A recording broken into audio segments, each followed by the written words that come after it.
Hi friends, ನಮಸ್ಕಾರ. ಮತ್ತೊಮ್ಮೆ ತಮಗೆಲ್ಲ ಪೂಯಾಸ್ ಕಿಚನ್ಗೆ ಸ್ವಾಗತ. ಸಾಮಾನ್ಯವಾಗಿ ರೊಟ್ಟಿ ಅಂದರೆ ಯಾರಿಗೆಲ್ಲ ಇಷ್ಟ ಇಲ್ಲ ಹೇಳಿ? ಎಲ್ಲರಿಗೂ ರೊಟ್ಟಿ ಅಂದರೆ ಹಾಟ್ ಫೇವ್ರೇಟ್. ಅಂಥ ರೊಟ್ಟಿನ ಈ ಅವರೆಕಾಯಿ ಸೀಸನಲ್ಲಿ ಇದ್ಕಿದ ಬೇಳೆನ ಬಳಸಿ ಮಾಡೋದು ಹೇಗೆ ಅಂತ ನೋಡೋಣ. ಈ ಇದ್ಕಿದ ಬೇಳೆಯ ರೊಟ್ಟಿ ತುಂಬ ರುಚಿಯಾಗಿರುತ್ತೆ, ಹಾಗೆ ಮಾಡೋದು ಅಷ್ಟೇ ತುಂಬ ಸುಲಭ. ಹಾಗಿದ್ರೆ ಮಾಡೋದು ಹೇಗೆ ಅಂತ ನೋಡೋಣ. ಇದಕ್ಕೆ ನಾನು ಮೊದಲಿಗೆ 1 ಕಪ್ಪಷ್ಟು ಇದ್ಕಿದ ಬೇಳೆ ತೊಗೊಂಡಿದ್ದೀನಿ. ಇದಕ್ಕೆ 1 ಕಪ್ಪಷ್ಟು ನೀರು ಹಾಕಿ ಬೇಯಿಸ್ಕೊತಾ ಇದ್ದೀನಿ. ಹದವಾಗಿ ಬೇಯಬೇಕು, ಇದು ತುಂಬ ಮೆತ್ತಗಾಗಬಾರ್ದು. ಹದವಾಗಿ ಬೆಂದರೆ ಆ ರೊಟ್ಟಿಗೆ ಚೆನ್ನಾಗಿರುತ್ತೆ. ಅದಕ್ಕೋಸ್ಕರ ಒಂದು ಲಿಡ್ ಕ್ಲೋಸ್ ಮಾಡಿ ಇಟ್ಟು ಬೇಯಿಸ್ಕೊತಾ ಇದ್ದೀನಿ. ಈಗ ನೋಡಿ, ಇದೊಂದು 5 ನಿಮಿಷ ಆಗಿದೆ. ಹಾಕಿರೋಂಥ ನೀರೆಲ್ಲ ಚೆನ್ನಾಗಿ ಹಿಮ್ರಿದೆ, ಮತ್ತು ಕಾಳು ಕೂಡ ಚೆನ್ನಾಗಿ ಬೆಂದಿದೆ. ನೋಡಿ, ಇಲ್ಲಿ ಒಂದು ಕಾಳನ್ನ ಪ್ರೆಸ್ ಮಾಡಿ ತೋರಿಸ್ತೀನಿ ನಿಮಗೆ. ನೋಡಿ, ಈ ರೀತಿ ಅದು ಸಾಫ್ಟಾಗಿರಬೇಕು. ಈ ರೀತಿ ಪ್ರೆಸ್ ಮಾಡಿದ್ರೆ ಸಾಫ್ಟ್ ಆಗಬೇಕು, ಆದರೆ ಅದು ಬಾಯಿ ಬಿಡೋಷ್ಟು ಬೇಯಬಾರ್ದು. ಈಗ ಇದು ಹದವಾಗಿ ಬೆಂದಿದೆ. ಈಗ ಇದಕ್ಕೆ ನಾನು ಒಂದು ಸ್ವಲ್ಪ ಉಪ್ಪು ಹಾಕಿ ಮಿಕ್ಸ್ ಮಾಡ್ಕೊತಾ ಇದ್ದೀನಿ. ಈ ಕಾಳಿಗೆ ಎಷ್ಟು ಬೇಕೋ ಅಷ್ಟು ಮಾತ್ರ ಉಪ್ಪು ಹಾಕೋಬೇಕು. ಈಗ ಈ ಉಪ್ಪನ್ನ ಈ ಕಾಳು ಸಂಪೂರ್ಣವಾಗಿ ಹೀರಬೇಕು.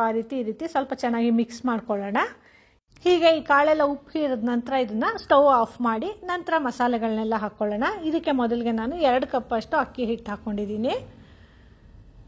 ನಂತರ ಇದಕ್ಕೆ ಒಗ್ಗರಣೆ ಕೊಟ್ಕೊಳ್ಳೋಣ ಬನ್ನಿ. ಇಲ್ಲಿ ಒಗ್ಗರಣೆಗೆ ನಾನು 2 ಟೇಬಲ್ ಸ್ಪೂನಷ್ಟು ಎಣ್ಣೆ ತೊಗೊಂಡಿದ್ದೀನಿ. ಈ ಎಣ್ಣೆ ಕಾದ ನಂತರ ಇದಕ್ಕೆ 1 ಟೀ ಸ್ಪೂನಷ್ಟು ಸಾಸಿವೆ, ಹಾಗೆ 1 ಟೀ ಸ್ಪೂನಷ್ಟು ಕಡಲೆಬೇಳೆ, ಮತ್ತು 2 ಕಡ್ಡಿ ಕರಿಬೇವನ್ನ ಈ ರೀತಿ ಹಾಕ್ಕೊಂಡಿದ್ದೀನಿ. ಈ ಕಡಲೆಬೇಳೆ ಸ್ವಲ್ಪ ಕೆಂಪಗಾದ ನಂತರ ಈ ಒಗ್ಗರಣೆನ ಈ ಅಕ್ಕಿ ಹಿಟ್ಟು ಮೇಲೆ ಹಾಕ್ಕೊಳ್ಳೋಣ. ಈ ರೀತಿ ಎಣ್ಣೆ ಕಾಯಿಸಿ ಹಾಕ್ಕೊಂಡ್ರೆ ಆ ಹಿಟ್ಟು ಚೆನ್ನಾಗಿ ಬನ್ನಿ ಬರುತ್ತೆ. ಅದಕ್ಕೋಸ್ಕರ ಈಗ ಉಳಿದಂಥ ಮಸಾಲೆ ಪದಾರ್ಥಗಳನ್ನ ಹಾಕ್ಕೊಳ್ಳೋಣ ಬನ್ನಿ. ಮೊದಲಿಗೆ ನಾನು 1 ಈರುಳ್ಳಿನ ಈ ರೀತಿ ಸಣ್ಣದಾಗಿ ಕಟ್ ಮಾಡಿ ಹಾಕ್ಕೊಂಡಿದ್ದೀನಿ. ನಂತರ 1 ಹಿಡಿಯಷ್ಟು ಮೆಂತ್ಯ ಸೊಪ್ಪನ್ನ ಈ ರೀತಿ ಸಣ್ಣದಾಗಿ ಕಟ್ ಮಾಡಿ ಹಾಕ್ಕೊಂಡಿದ್ದೀನಿ. ಇಲ್ಲಿ ನಾನು ಮೆಂತ್ಯ ಸೊಪ್ಪು ಹಾಕ್ಕೊಂಡಿದ್ದೀನಿ. ಬೇರೆ ಯಾವುದೇ ಸೊಪ್ಪು, ಈ ಸಬ್ಬಕ್ಕಿ ಸೊಪ್ಪಾಗಲಿ ಅಥವಾ ಯಾವುದೇ ಇಷ್ಟವಾಗಿರುವಂಥ ಸೊಪ್ಪನ್ನ ಕೂಡ ಹಾಕ್ಕೋಬೋದು. ಈಗ ಇದಕ್ಕೆ ಸ್ವಲ್ಪ ಕೊತ್ತಂಬರಿ ಸೊಪ್ಪನ್ನ ಕೂಡ ಸಣ್ಣದಾಗಿ ಕಟ್ ಮಾಡಿ ಹಾಕ್ಕೊಂಡಿದ್ದೀನಿ. ಹಾಗೆ ಒಂದು ಅರ್ಧ ಟೀ ಸ್ಪೂನಷ್ಟು ಹಸಿಮೆಣಸಿನ್ಕಾಯಿ ಪೇಸ್ಟ್ ಹಾಕ್ಕೊಂಡಿದ್ದೀನಿ. ಖಾರ ಜಾಸ್ತಿ ಇಷ್ಟಪಡೋರು ಬೇಕಾದರೆ ಹಸಿಮೆಣಸಿನ್ಕಾಯಿನ ಸಣ್ಣದಾಗಿ ಕಟ್ ಮಾಡಿ ಕೂಡ ಹಾಕೋಬಹುದು. ಹಾಗೆ 1 ಟೀ ಸ್ಪೂನಷ್ಟು ಜೀರಿಗೆ ಹಾಕ್ಕೊಂಡಿದ್ದೀನಿ. ಮತ್ತು ರುಚಿಗೆ ತಕ್ಕಷ್ಟು ಉಪ್ಪು ಹಾಕ್ಕೊಂಡಿದ್ದೀನಿ. ಈಗಾಗಲೇ ಉಪ್ಪನ್ನ ಕಾಳು ಬೇಯೋದಕ್ಕೆ ಹಾಕ್ಕೊಂಡಿರೋದ್ರಿಂದ ಈಗ ನೋಡಿ ಎಷ್ಟು ಬೇಕೋ ಅಷ್ಟು ಮಾತ್ರ ಹಾಕ್ಕೋಬೇಕು. ಈಗ ಈ ಎಲ್ಲ ಪದಾರ್ಥಗಳನ್ನ ಚೆನ್ನಾಗಿ ಮಿಕ್ಸ್ ಮಾಡ್ಕೊತಾ ಇದ್ದೀನಿ. ಇಲ್ಲಿ ಅಕ್ಕಿ ಹಿಟ್ಟು ಜೊತೆ ಈ ಎಲ್ಲ ಪದಾರ್ಥಗಳು ಚೆನ್ನಾಗಿ ಮಿಕ್ಸ್ ಆಗಬೇಕು. ಅದಕ್ಕೋಸ್ಕರ ಈಗ ಚೆನ್ನಾಗಿ ಮಿಕ್ಸ್ ಮಾಡಿಕೊಂಡು ನಂತರ ಇದಕ್ಕೆ ನಾನು ಇಲ್ಲಾಗಲೇ ನೀರನ್ನ ಕಾಯಿಸೋದಕ್ಕೆ ಇಟ್ಕೊಂಡಿದ್ದೀನಿ. ಈ ಕಾಯಿಸ್ಕೊಂಡಿರೋಂಥ ನೀರು ಹಾಕ್ಕೊಳ್ತಾ ಇದ್ದೀನಿ. ಇಲ್ಲಿ ಅಳತೆಗೆ ಎಷ್ಟು ಬೇಕೋ, ನಮಗೆ ಎಷ್ಟು ಹದದಲ್ಲಿ ಬೇಕೋ ಈ ಹಿಟ್ಟು, ಆ ರೀತಿ ನೋಡಿಕೊಂಡು ಈ ನೀರನ್ನ ಹಾಕ್ಕೊಂಡು ಕಲಿಸ್ಕೋಬೋದು. ಸಾಮಾನ್ಯವಾಗಿ 1 ಕಪ್ ಅಕ್ಕಿ ಹಿಟ್ಟಿಗೆ 1.5 ಕಪ್ಪಷ್ಟು ನೀರಾದರೆ ಅಳತೆ ಹಾಗೆ ಹದ ಎರಡೂ ಕರೆಕ್ಟಾಗಿ ಬರುತ್ತೆ. ನೋಡಿ, ಈಗ ಇನ್ನು ಸ್ವಲ್ಪ ನೀರು ಹಾಕ್ಕೊಂಡು ನಾನು ಮಿಕ್ಸ್ ಮಾಡ್ಕೊತಾ ಇದ್ದೀನಿ. ಇಲ್ಲಿ ನಾನು 2 ಕಪ್ಪಷ್ಟು ಅಕ್ಕಿ ಹಿಟ್ಟು ಹಾಕ್ಕೊಂಡಿರೋದ್ರಿಂದ ಸುಮಾರು ಒಂದು 3 ಕಪ್ಪಷ್ಟು ನೀರು ಹಾಕ್ಕೊಂಡಿದ್ದೀನಿ. ಈಗ ಇದನ್ನು ಚೆನ್ನಾಗಿ ಮಿಕ್ಸ್ ಮಾಡಿಕೊಂಡು ನಂತರ ಇದನ್ನ ಕೈಯಲ್ಲಿ ಕಲಿಸ್ಕೊತಾ ಇದ್ದೀನಿ.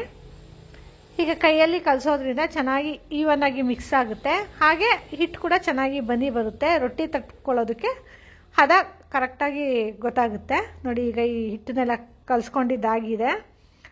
ನೋಡಿ ಎಷ್ಟು ಚೆನ್ನಾಗಿ ಬನಿಯಾಗಿ ಬಂದಿದೆ, ಹಾಗೆ ಸಾಫ್ಟ್ ಆಗಿದೆ ಈ ಹಿಟ್ಟು.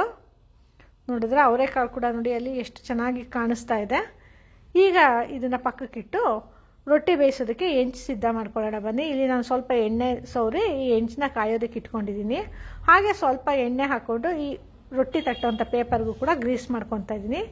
ಹೀಗೆ ಈ ಪೇಪರ್ನ ಚೆನ್ನಾಗಿ ಗ್ರೀಸ್ ಮಾಡಿಕೊಂಡು ನಂತರ ಈಗಾಗಲೇ ನಾವು ಸಿದ್ಧ ಮಾಡಿ ಇಟ್ಕೊಂಡಿರೋಂಥ ಹಿಟ್ಟನ್ನ ತಗೊಳ್ತಾ ಇದ್ದೀನಿ. ಸುಮಾರು ಒಂದು ಮೋಸಂಬಿ ಗಾತ್ರದಷ್ಟು ಹಿಟ್ಟು ತೊಗೊಂಡಿದ್ದೀನಿ ನಾನು.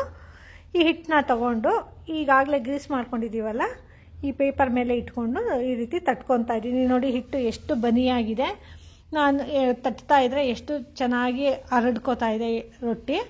ಹೀಗೆ ಈವನ್ ಆಗಿ ನಮಗೆ ಎಷ್ಟು ಥಿಕ್ನೆಸ್ ಬೇಕೋ ಆ ಥಿಕ್ನೆಸ್ಸಲ್ಲಿ ಈ ರೊಟ್ಟಿನ ತಟ್ಕೋಬೇಕು. ನೋಡಿ, ಈಗ ಇದು ತಟ್ಕೊಂಡಿದ್ದಾಗಿದೆ. ಇದನ್ನು ನಾನು ಈಗಾಗಲೇ ಕಾಯಕ್ಕೆ ಇಟ್ಕೊಂಡಿರೋಂಥ ಹೆಂಚು ಮೇಲೆ ಹಾಕ್ಕೊಂಡಿದ್ದೀನಿ.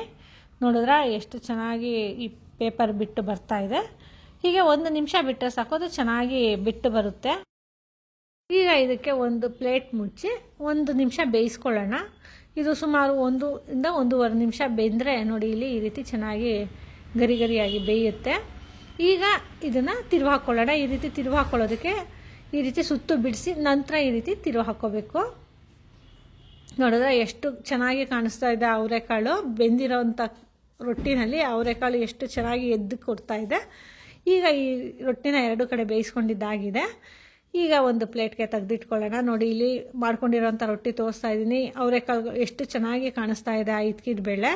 ಹಾಗೆ ರೊಟ್ಟಿ ಕೂಡ ಅಷ್ಟೇ ಎಷ್ಟು ತೆಳುವಾಗಿ ಬಂದಿದೆ ನೋಡಿದ್ರೆ. ರುಚಿಕರವಾದಂಥ ಇದ್ಕಿದ ಬೇಳೆಯ ಮಸಾಲೆ ರೊಟ್ಟಿ ತಿನ್ನೋದಕ್ಕೆ ಸಿದ್ಧ ಆಗಿದೆ. ಕೇವಲ ಅಕ್ಕಿ ಹಿಟ್ಟು ಅಷ್ಟೇ ಅಲ್ಲ, ರಾಗಿ ಹಿಟ್ಟು ಅಥವಾ ಜೋಳದ ಹಿಟ್ಟು ಯಾವುದ್ರಲ್ಲೂ ಸಹ ಈ ರೆಸಿಪಿನ ಮಾಡ್ಬೋದು. ಈ ರೆಸಿಪಿ ನಿಮಗೆ ಇಷ್ಟ ಆಯ್ತಾ? ಹಾಗಿದ್ರೆ ನೀವು ಟ್ರೈ ಮಾಡಿ ಹೇಗೆ ಬಂತು ಅಂತ ನಮಗೆ ಫೀಡ್ಬ್ಯಾಕ್ ಕೊಡಿ. ಹಾಗೆ ಇಂಥ ಇನ್ನು ಹೆಚ್ಚು ವಿಡಿಯೋಸ್ಗಳಿಗಾಗಿ ನಮ್ಮ ಪೂಯಾಸ್ ಕಿಚನ್ನ ಲೈಕ್ ಮಾಡಿ, ಶೇರ್ ಮಾಡಿ, ಹಾಗೆ ಸಬ್ಸ್ಕ್ರೈಬ್ ಮಾಡಿ. ಧನ್ಯವಾದಗಳು.